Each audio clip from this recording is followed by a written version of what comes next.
অবাক হয়ে গেলেন লোকেশ রাহুল। প্রথম ওভারেই বোলিংয়ে এসে কেমন বোলিং করলেন মুস্তাফিজুর রহমান। দর্শক, বিস্তারিত জানতে হলে ভিডিওটি না টেনে একেবারে শেষ পর্যন্ত দেখুন। গতকাল শনিবার সংযুক্ত আরব আমিরাতের বিপক্ষে বাংলাদেশের টি-20 সিরিজের প্রথম ম্যাচে মাঠে নামেন মুস্তাফিজুর রহমান। দেশের হয়ে দারুণ এক পারফরমেন্সের পর বিশ্রাম না নিয়ে সরাসরি উড়াল দেন ভারতের উদ্দেশ্যে। কারণ পরের দিনে দিল্লি ক্যাপিটালসের হয়ে আইপিএল এর গুরুত্বপূর্ণ ম্যাচে খেলতে হবে তাকে।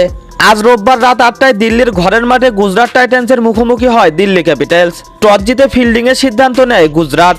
প্রথমে ব্যাট করে নির্ধারিত 20 ওভারে 3 উইকেট হারিয়ে দিল্লি তোলে 199 রানের বিশাল স্কোর। গুজরাটের ব্যাটাররা শুরুটা চাপে ফেলেন দিল্লির 2 বোলারকে। প্রথম 3 ওভারেই দিল্লি খরচ করেন 43 রান। ঠিক তখনই অধিনায়ক মুস্তাফিজুর রহমানকে ডেকে আনেন আক্রমণে। মুস্তাফিজুর রহমানের প্রথম ওভারের শুরুটা ছিল বেশ নিয়ন্ত্রিত।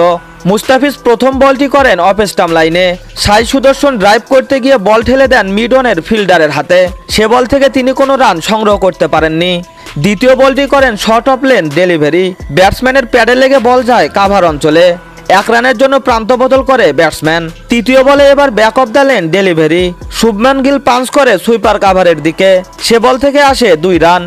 এরপর চতুর্থ বলে করেন অসাধারণ এক কাটার ডেলিভারি, যে বলটি মিড উইকেট অঞ্চলে ঠেলে দিয়ে 1 রান নেন। ওভারের পঞ্চম বল করেন শর্ট বল, একদম অফ স্টাম্প লাইনে। এই বলটি থেকে আরও একটি ডট বল আদায় করে নেন মুস্তাফিজ। এরপর শেষ বলে করেন লেন্থ ডেলিভারি। সুদর্শন ফ্লিক করেন ডিপ স্কোয়ার লেগ অঞ্চলে। সে বল থেকে আসে 2 রান।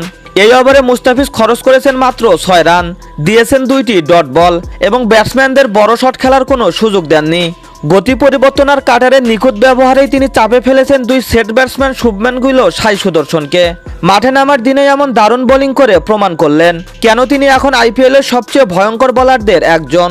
তো দর্শক, মুস্তাফিজ কি আজকের ম্যাচে উইকেট নিতে পারবেন? কি মনে হয় আপনাদের কাছে? আপনার মূল্যবান মতামত জানান ভিডিওর কমেন্ট বক্সে। এতক্ষণ আমাদের সাথে থাকার জন্য অসংখ্য ধন্যবাদ।